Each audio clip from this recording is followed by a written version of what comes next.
Muchas gracias, Eduardo y María, y gracias a NACAE por la invitación. Al mismo tiempo, gracias al Instituto por albergarnos a todos constantemente en nuestras labores de divulgación, de compañía, de recordación, etcétera.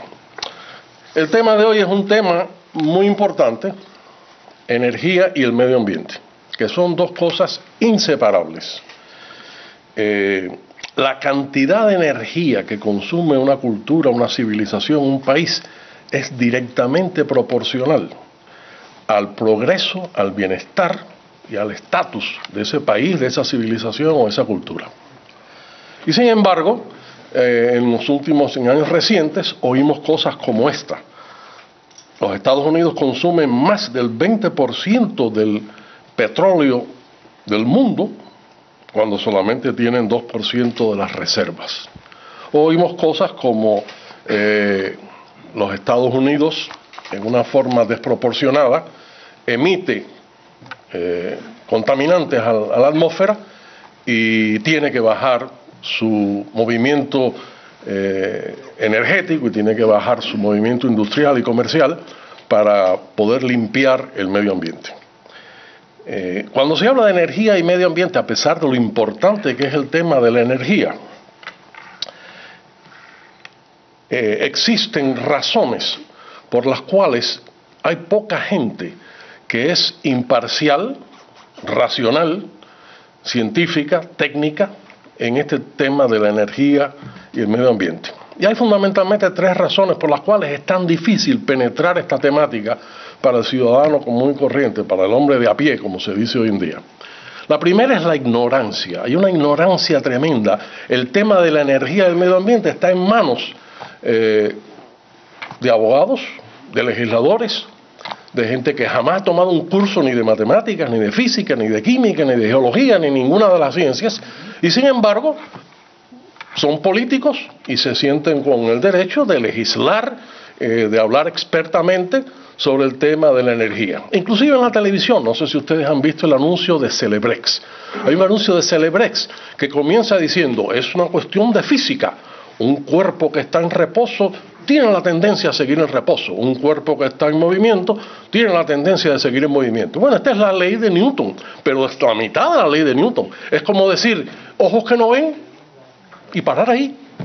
O decir, camarón que se duerme. No tiene sentido hacer eso.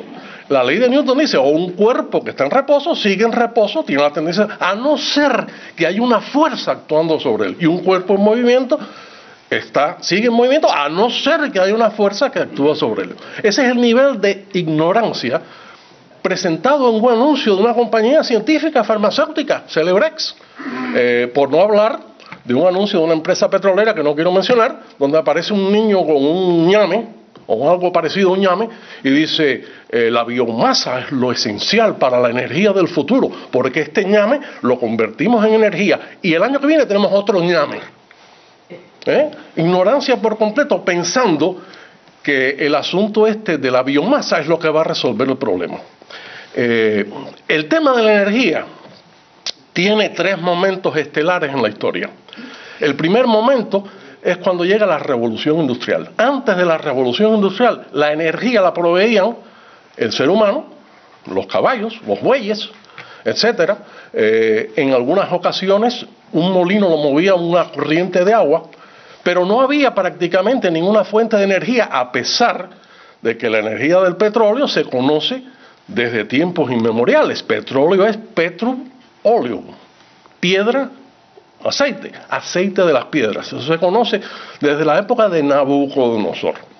Pero el uso industrial de eso no ocurre hasta mediados del siglo XIX, hasta 1850 más o menos. La primera etapa entonces de la energía es cuando surge la revolución industrial. Y la revolución industrial, para hablar muy sencillamente, la energía en cierto sentido es algo que no se ve, pero que existe cuando se mueve de un lado a otro.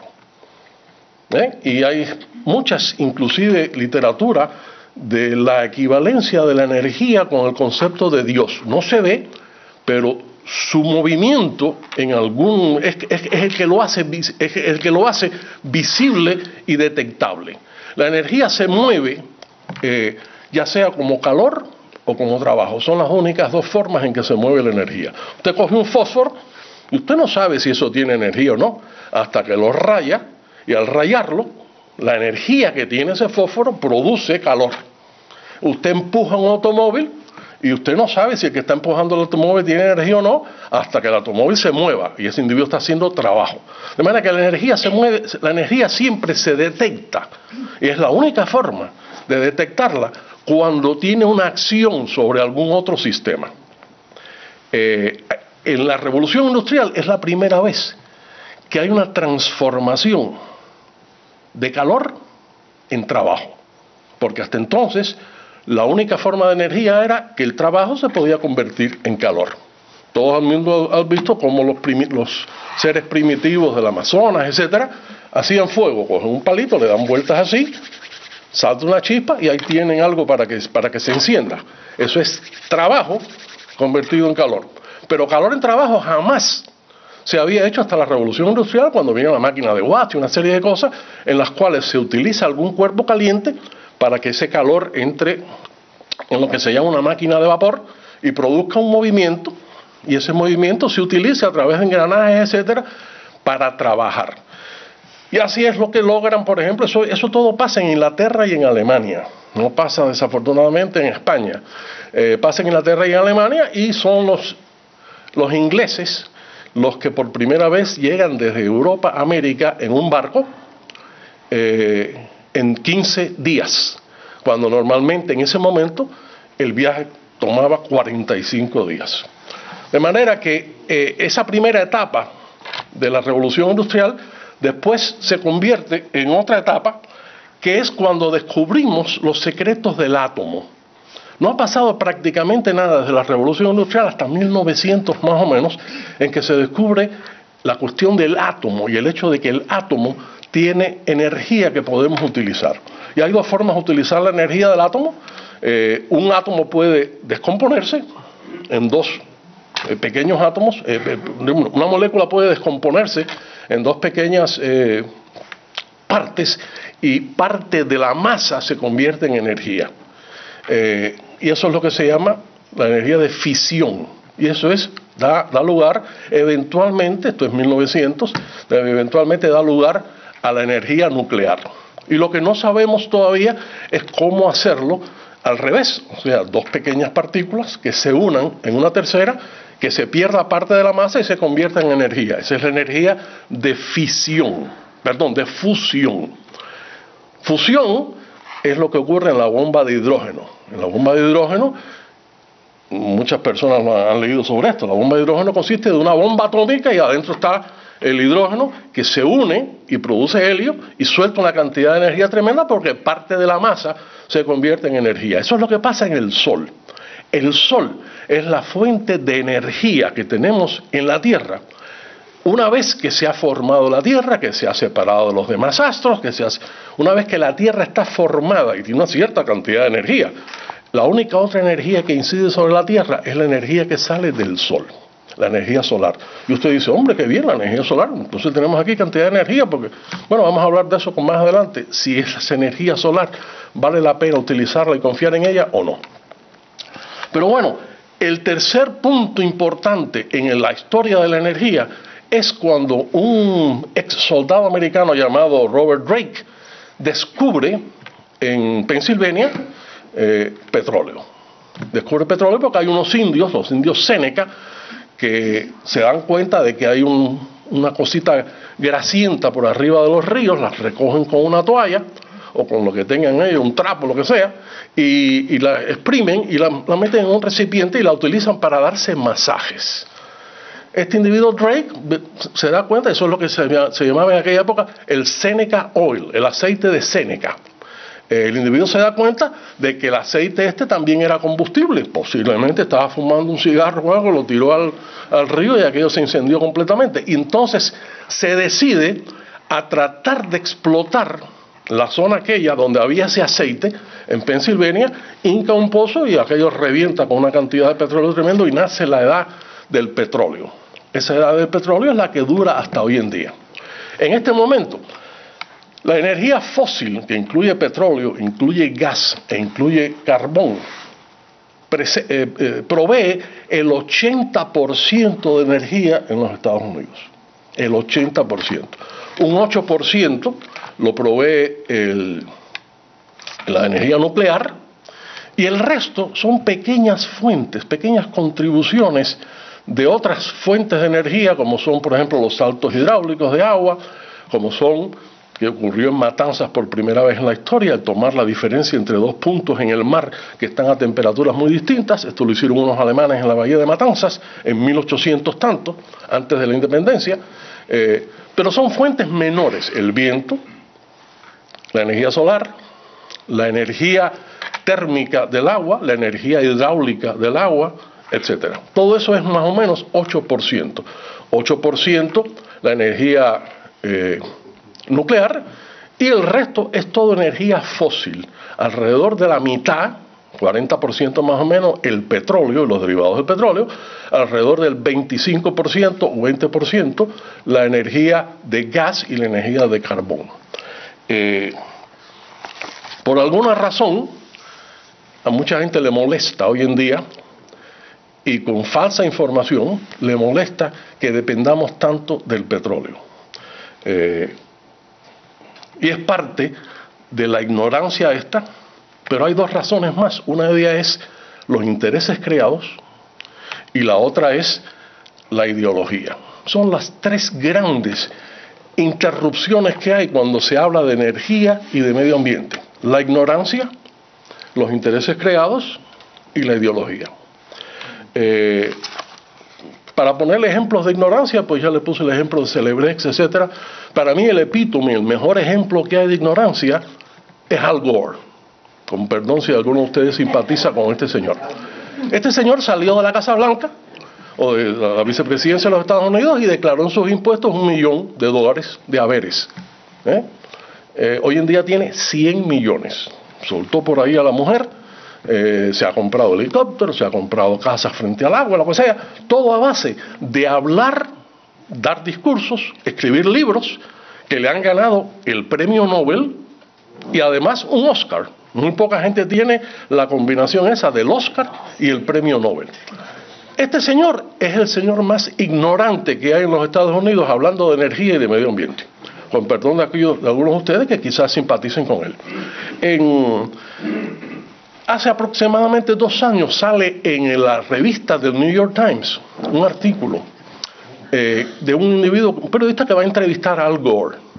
Y el artículo comienza diciendo: cuando llego a la casa y le pregunto a Al Gore, ¿en qué estás estudiando hoy en día?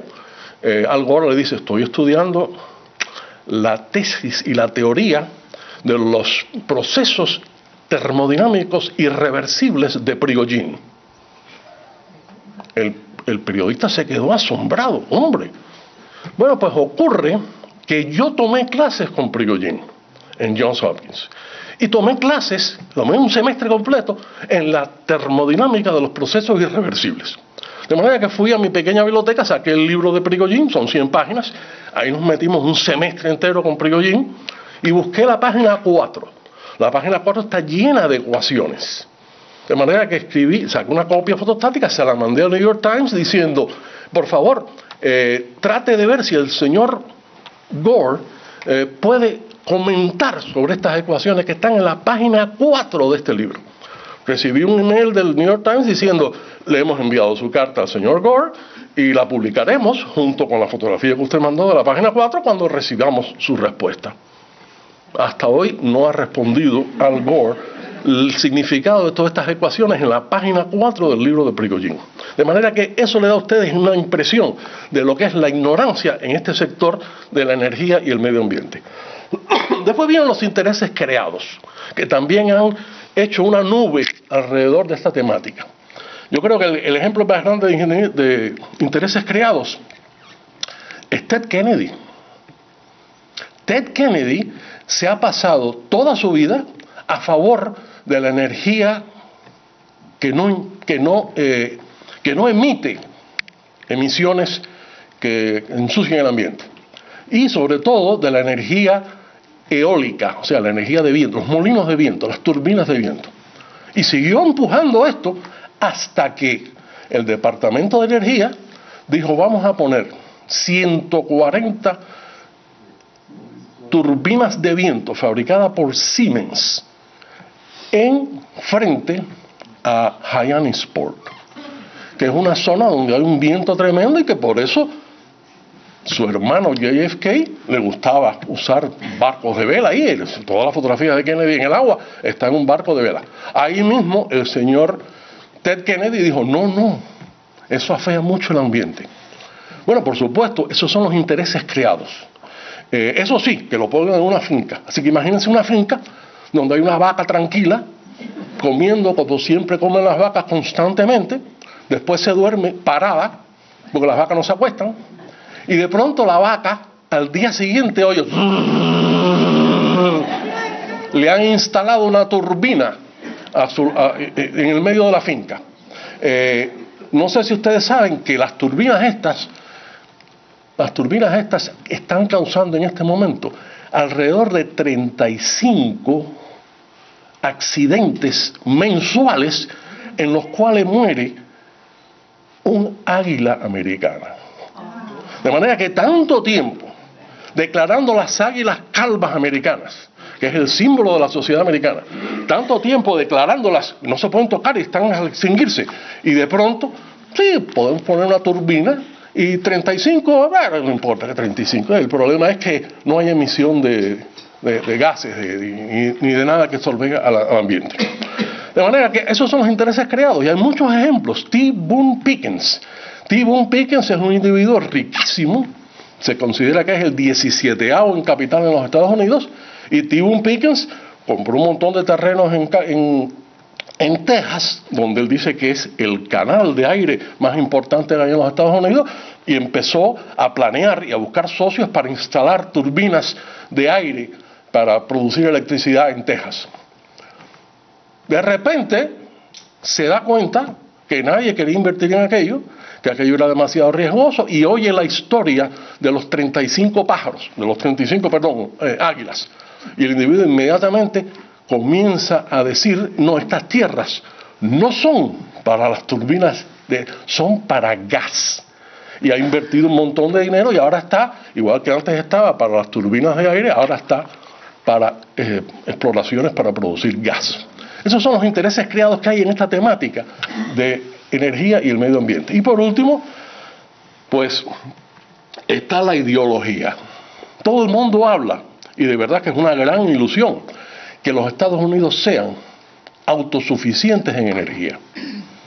¿No? Y usted piensa, ¿quién puede oponerse a que este país, que depende en este momento de los árabes y de regiones poco hospitalarias para los Estados Unidos, donde no hay muchos amigos de los Estados Unidos, ¿quién puede oponerse a que este país haga un esfuerzo para ser autosuficiente en energía?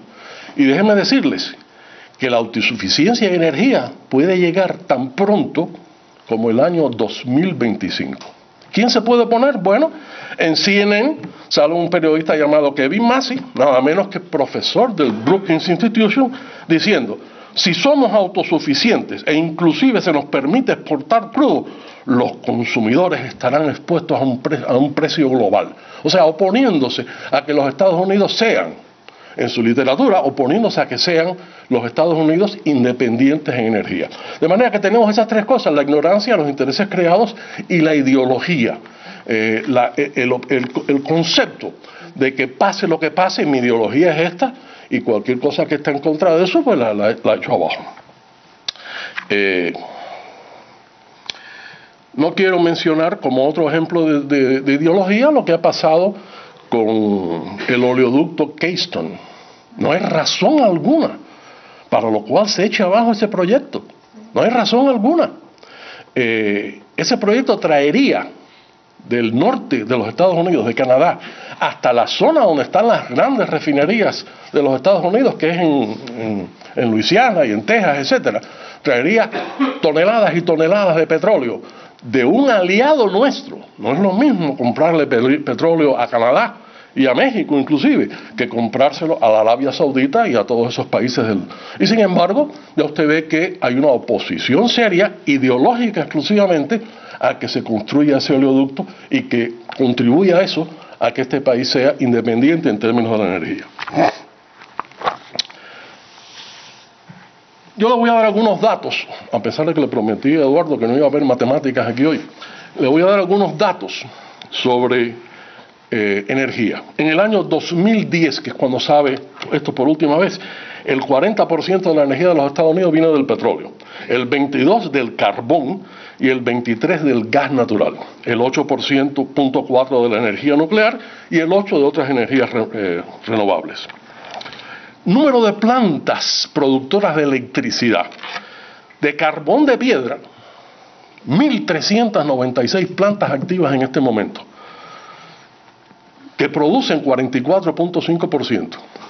De gas natural, 5.635 plantas. Esto incluye hasta las planticas pequeñas, por supuesto, pero hay 5.000 plantas de gas natural.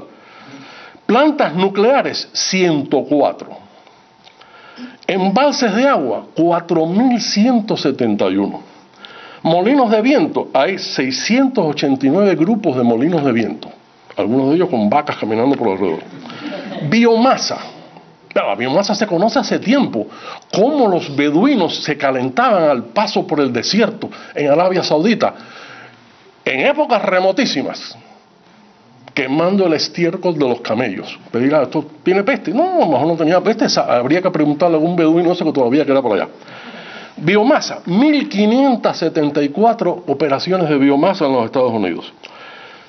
Celdas solares, en los Estados Unidos hay 180 grupos de más de una celda solar, compounds, donde hay celdas solares. Y la gente dice, bueno, esa es energía libre de contaminantes, la solar, la energía de molinos, etcétera.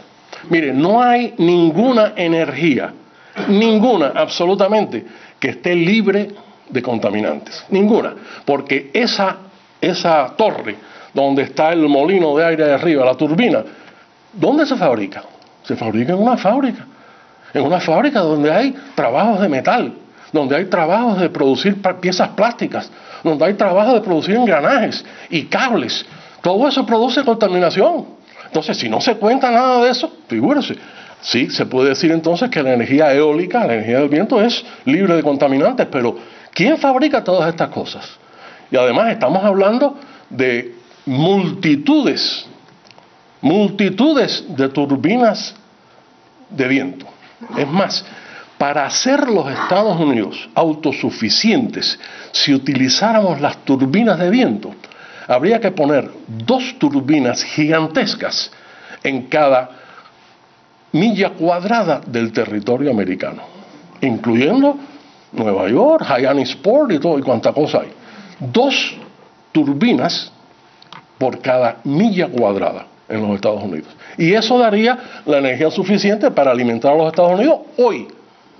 Pero naturalmente, después que usted puso todas esas turbinas, nadie va a querer poner más turbinas.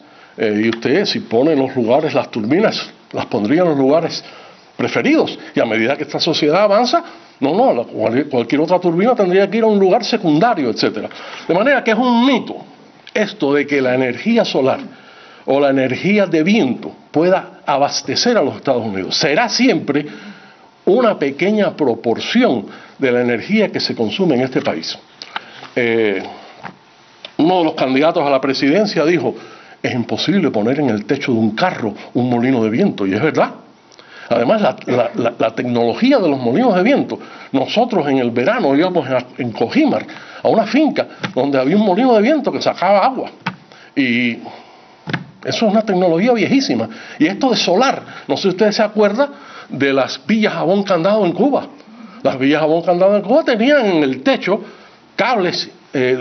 tuberías para que se calentara el agua que venía y se calentara y tenían agua caliente allí. De manera que esta es una tecnología viejísima que se quiere reintroducir y que su impacto es tan pequeño que no va a resolver absolutamente nada y va a seguir siendo una tecnología que puede ocupar quizás un 8%, quizás un 10% de las necesidades energéticas de este país. Pero fíjese lo siguiente, ahí es donde entra la economía y es donde entra la gente que ignora esto, o la gente por ignorancia, o la gente o la gente que tiene intereses creados, o la gente que tiene ideología. Le voy a dar las cifras de cuánto cuesta producir un kilowatt hora con distintas fuentes de energía. Un kilowatt hora, una casa típica en Miami consume 2 kilowatt horas diarios. Un kilowatt hora es la plancha que usted tiene, que es un kilowatt, y si usted está planchando una hora, como hace mi esposa, un kilowatt hora, ¿ok? De manera que un kilowatt hora, si es de gas natural, cuesta 4 centavos producirlo. Y construir la fábrica, construir la planta del gas natural que va a producir esa electricidad, cuesta $85 por cada megawatt hora. ¿Ok? Estos números no significan nada, pero ahora van a significar por comparación.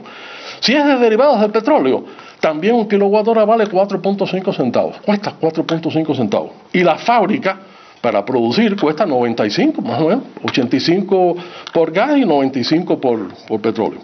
Si es de carbón de piedra, vale un poquitico más el kilowatt, 5 centavos en vez de 4,5. Y construir la planta vale $100 por megawatt. Si estamos hablando de molinos de viento, sí, un molino de viento puede producir electricidad a razón de 5 centavos el kilowatt hora. Pero ¿cuánto cuesta el molino de viento este? $225 por megawatt hora. O sea, 2 veces y media lo que cuesta construir la mismísima planta con la mismísima producción, si fuera de gas, si fuera de petróleo o si fuera de derivados de petróleo. Una celda solar. En caso de las celdas solares, el costo por kilowatt hora es de 23 centavos, 5 veces más que el costo por kilowatt hora cuando se usa gas natural, derivados del petróleo o carbón.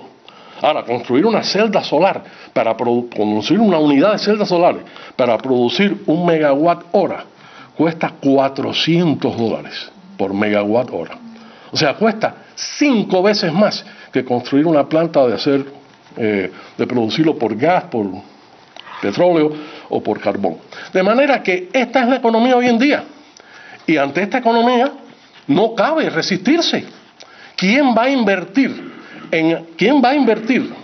en hacer un complejo de celdas solares para sacarle dinero, que es lo que hacen los empresarios? Ningún empresario. ¿Quién va a invertir? El gobierno únicamente. El gobierno únicamente a través de subsidios. Fíjense los subsidios. El gas natural recibe, y la gente se opone a esto, recibe 645 millones de subsidios al año. El carbón de piedra, 1.189 millones al año. El etanol, no sé si aquí hay alguien de Iowa, el etanol, 6.000 millones de dólares al año es el subsidio. Las celdas solares, 2.500 dólares al año de subsidios. 2.500 millones al año de subsidio. De manera que todas estas fuentes pequeñas de energía consumen y son viables solamente si el gobierno invierte un montón de dinero en esto. Y es una cosa de sentido común. Mire, una fábrica que produzca alcohol, etanol, de caña de azúcar, tiene 2 alternativas. Voy a producir etanol para venderlo a la industria licorera. ¿Cuánto cuesta una botella de Bacardí 150? Bacardí 150 es 75% de etanol y 25% agua. ¿Cuánto cuesta una botella de Bacardí 150? De 0.75 litros. 18 o 25 dólares. ¿Cuánto cuesta el etanol que estamos echando en el tanque de la gasolina? El 10% de lo que estamos echando ahí es etanol. ¿Cuánto cuesta? Cuesta un montón. Lo que pasa es que tiene un subsidio gigantesco por parte del gobierno. Y debido a eso es que no solamente se usa para mezclarlo con gasolina, sino que el gobierno obliga a que se mezcle con gasolina. En este momento obliga a que sea el 10%. Pero ya está aprobado que a partir de no sé cuándo, creo que es en marzo del año que viene, tiene que usarse el 15% de etanol en la gasolina. Ese es el resultado de la ignorancia. Y usted dice, bueno, pero el secretario de Energía tiene un premio Nobel de Física. Hombre, por supuesto que tiene un premio Nobel de Física. Pero todos aquellos que hemos estudiado ciencia nos damos cuenta de lo siguiente. El secretario de Energía de los Estados Unidos no sabría cómo arreglar un carro si se queda parado en la carretera. Porque lo suyo, que es física, donde sacó su premio Nobel, es los niveles de energía de los electrones y los positrones y los neutrones, cosas que no tienen nada que ver ni con la energía para mover un carro, ni absolutamente con nada práctico. Son las cosas teóricas por las cuales hoy alguien saca un doctorado en física. La física clásica, que incluye mecánica, calor, termodinámica, sonido, etc. La física clásica está terminada. No hay que conseguir una beca ni apoyo económico de becas. No, para física clásica no. Ahora, si usted quiere estudiar el spin de los quantums y qué sé yo qué, ahí sí consigue fondos para hacer investigaciones. Y ese es el tipo de doctorado en física y premio Nobel en física que tiene el famoso doctor Chu. Una vez lo entrevistaron en el Congreso y le preguntaron, ¿y usted cree que el etanol y qué sé yo qué? Y dice, no sé, porque yo no tengo carro. No, porque él tiene un chofer que lo lleva para un lado y para otro, no tiene carro, de manera que a pesar de tener su doctorado y su premio Nobel en física, no es el tipo de persona que nos puede ayudar a resolver el problema energético en los Estados Unidos. Voy a hablar un poco ahora del ambiente. De nuevo, les repito, como conclusión de esta primera parte, todas las fuentes de energía producen contaminación, todas, absolutamente todas, unas más que otras. Por supuesto, si usted no consume energía, como son los indios estos que hay, los nativos y los que hay en las selvas del Amazonas, que a cada rato entra un sacerdote para convertirlos y lo matan, ¿ok? Y no quieren saber nada con la civilización. Esa gente lo único que hace es saber encender un fueguito y esa es la única energía que necesitan. ¿Okay? Pero si usted quiere una civilización que progresa, hacen falta grandes cantidades de energía y esa energía, toda, sea de donde venga, tiene una producción de contaminación. Entonces venimos al caso del otro lado de la moneda. ¿Qué pasa con la contaminación? ¿Qué hacemos con la contaminación? ¿Eso está calentando el medio ambiente? ¿Eso tiene unos impactos serios en el medio ambiente? Yo siempre he pensado que hay razones serias que cualquier persona puede comprender, por lo cual es irracional por completo toda esta cuestión del calentamiento de la Tierra y de que la cantidad de CO2 y todo ese tipo de cosas que se habla hoy en día, para frenar lo que es inevitable, que es que durante los próximos 100 años vamos a depender de la energía fósil, de carbón, de gas y de derivados del petróleo. Para evitar que eso ocurra, principalmente por cuestiones ideológicas, pues la gente ha inventado, cierta gente ha inventado esta cuestión del CO2, el dióxido de carbono, que produce un efecto de invernadero y entonces entran los rayos solares en la Tierra y no pueden salir y se calienta la Tierra y la Tierra se está calentando.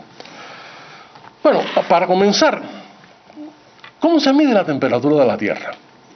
¿Ok? ¿Cómo se le mide la temperatura a un niño, por ejemplo? Bueno, pues ahí en Cuba le poníamos el termómetro debajo del brazo, aquí debajo de la lengua. Hay unos aparaticos que tienen los médicos que le dan la oreja, miran para allá adentro y le dan la temperatura. Hay otros que son unos papelitos que se ponen aquí y dice automáticamente la temperatura. Hay otros niños a los cuales se le pone un termómetro entre las dos nalguitas, lo cual ha significado para muchos de ellos un trauma que les dura el resto de sus vidas. Pero bueno, no vamos a meternos en eso. ¿Cómo se mide la temperatura de un niño? Ahora imagínese usted cómo se mide la temperatura de la Tierra. La fuente más importante de cómo medir la temperatura de la Tierra y la cantidad de dióxido de carbono siguen siendo unos estudios que se han hecho hace 20 años y que se siguen haciendo constantemente de árboles fósiles, árboles que están enterrados por miles de años en la parte norte de Europa, en los países escandinavos. Como ustedes saben, los árboles al crecer van echando un anillo Y si usted corta un árbol, ve los anillos ahí. Cuando hay mucho dióxido, el dióxido de carbono es esencial para que crezca un árbol. Por fotosíntesis, con la luz del sol, y dióxido de carbono y otras cosas que puede coger del suelo, que es que crece un árbol. De manera que hace falta dióxido de carbono. Cuando hay mucho dióxido de carbono en la atmósfera, el árbol crece muy rápido. Y al crecer muy rápido, la densidad de estos anillos es muy baja, porque crece muy rápido.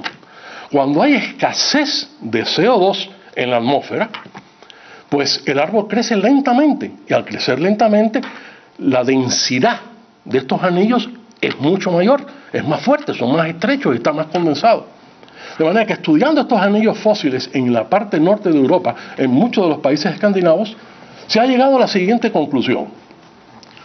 Número 1, ha habido épocas en la Tierra en que ha habido más dióxido de carbono en el aire que hoy. Y concretamente la última vez que eso pasó fue en la Edad Media. ¿Ok? Mucho más dióxido de carbono del que hay hoy en la Tierra. Y usted dice, bueno, en la Edad Media deben ser los monjes manejando Mercedes-Benz y cosas de esas, ¿no? En la Edad Media. Segundo, la temperatura de la Tierra está descendiendo lentamente por un fenómeno muy curioso. El Sol es lo que impera y lo que domina la temperatura que tiene la Tierra. Olvídese de todo lo demás. Mire, la Tierra gira sobre sí misma, sobre un eje que está inclinado. Aquí está el Sol, aquí está la Tierra sobre este eje, y la Tierra da vuelta, de manera que la parte de abajo a veces está cerca del Sol y ahí es verano. Y a veces es la parte de arriba, como si están así, es la parte de arriba la que está cerca. De manera que el Sol actúa sobre la temperatura de la Tierra cambiando totalmente las estaciones. Totalmente las estaciones. Pero hay otro detalle, que es lo que se llama el fenómeno de predecesión. Predecision en inglés. Que es que la Tierra no solamente da vuelta sobre su eje, sino que la Tierra hace también este movimiento. No sé si usted se acuerda cuando jugábamos en trompo en Cuba. ¿Cómo se jugaba el trompo? Te cogía el trompo, lo enrollaba, lo ponía en esta mano y le hacía así, y el trompo salía ¡pam! Y se paraba solito ahí.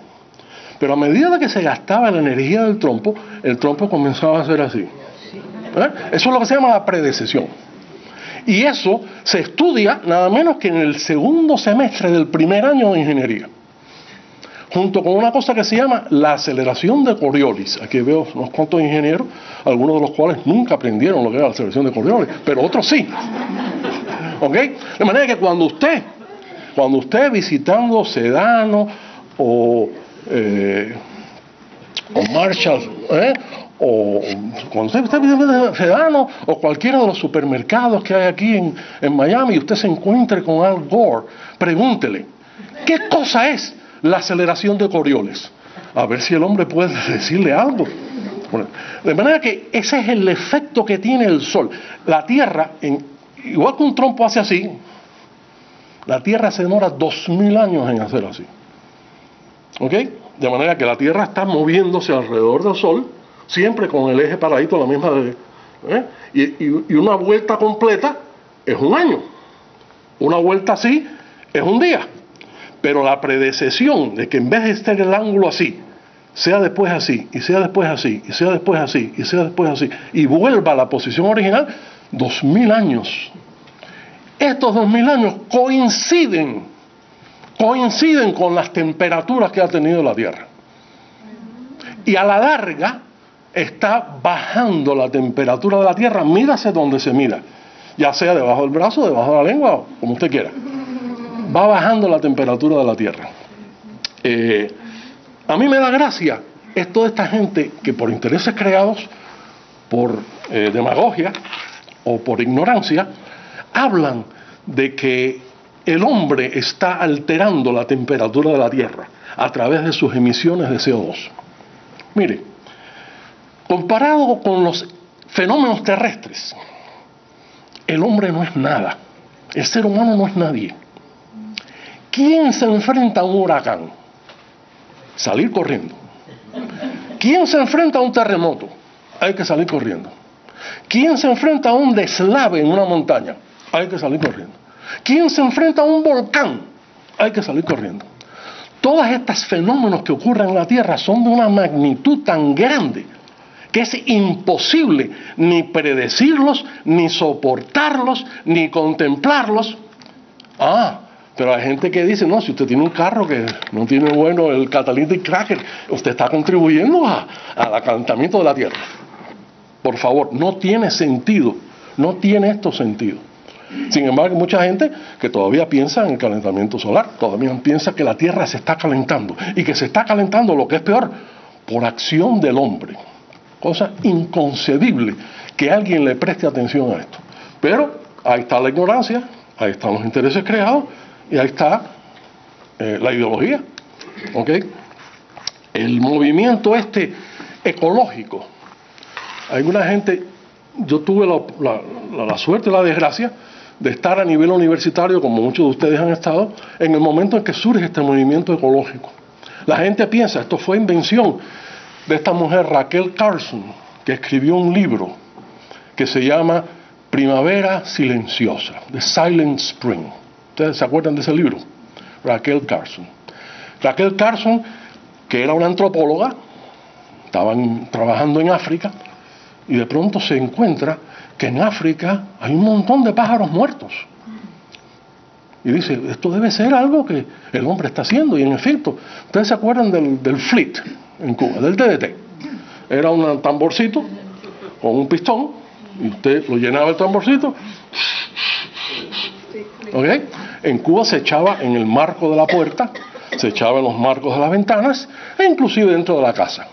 Nadie se ha muerto, jamás, por exposición al DDT. Nadie, en ningún lugar, ni en África, ni en Asia, ni en los Estados Unidos, ni en Cuba, ni en ningún lado, por exposición al DDT. Hoy en día se considera a esta mujer como uno de los errores más grandes que ha habido en la sociedad en términos de ambiente. Hay miles de africanos que mueren todos los años por influenza, por parásitos, por un montón de cosas que antes las acababa el DDT. The National Academy of Sciences de los Estados Unidos en 1965 contribuyó, in a little more than 2 decades, DDT prevented 500 million human deaths. 500 millones de muertes fueron prevenidas en África en el año 1965 usando DDT. The World Health Organization en el año 66 dijo que el DDT ha matado más insectos y salvado la vida de más gente que ninguna otra sustancia en el mundo químico. Ninguna otra sustancia. Y el premio de Medicina Nobel de 1948 se lo dieron al doctor Paul Muller por haber descubierto que el contacto de un insecto con DDT era mortal. De manera que esta mujer, que supuestamente es la que inicia el movimiento ambientalista, ha matado a un montón de africanos, y todavía hoy se siguen muriendo porque todavía sigue el DDT siendo prohibido en muchos lugares del planeta. Ese es el movimiento, esas son las raíces del movimiento ambientalista.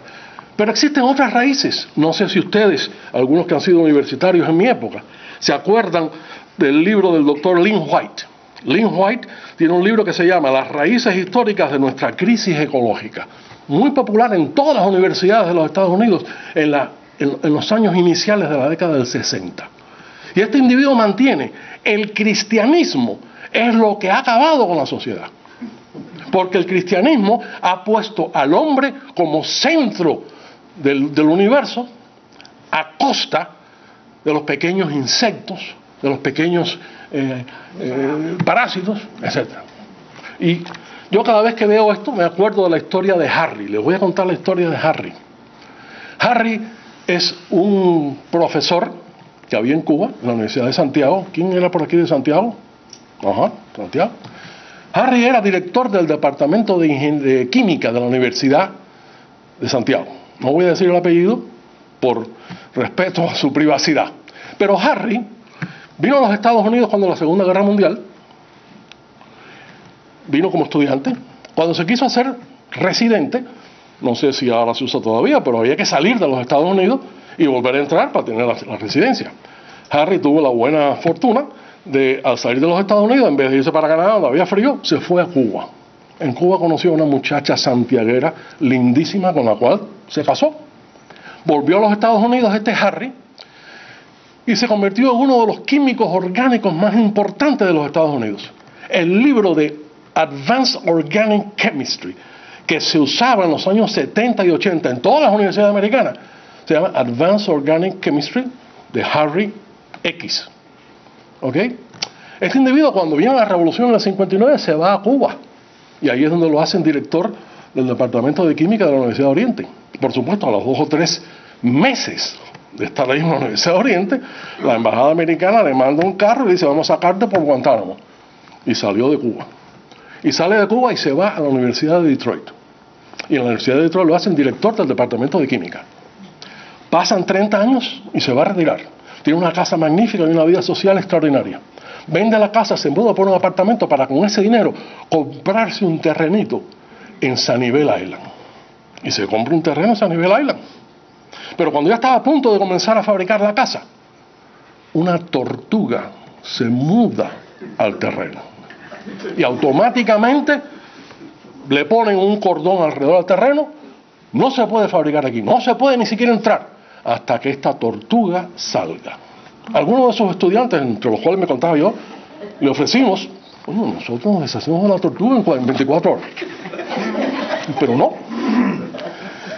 Bueno, al fin, 2 años después, Harry viviendo en un apartamento, el dinero en el banco para hacerse la casa. 2 años después, la tortuga un día se aburrió de ver las mismas matas de siempre y sale del terreno. Harry se fabrica una casa, se muda y a los 2 años se muere. La tortuga sigue todavía en Sunnyvale Island. Esas es las consecuencias del movimiento ecológico. ¿Hasta dónde ha llegado el movimiento ecológico? Muchas fincas en el sur de California no tienen agua porque hay un pequeño gusano que vive en esas fincas, y un renacuajo que vive en esas fincas, y que si se le da agua a esas fincas, el renacuajo no sabe nadar y se muere. De manera que debido a... Son cosas horribles lo que ocurre con esto del ambientalismo. Curiosamente, este individuo, Lynn White, que es el verdadero padre del movimiento ambientalista, y es el que dice que los cristianos, la cristiandad, es la que ha hecho el movimiento ambientalista haya surgido en esa forma, y es la culpa de las iglesias cristianas. Este individuo, Lynn White, da la casualidad que tiene las 3 características que yo creo que tienen casi todos los ambientalistas. Primero, anticristiano. Segundo, ambientalista. Tercero, pro aborto. Esas 3 cosas se dan con tremenda fuerza. Si usted tiene 2 de esas, posiblemente tiene la tercera también.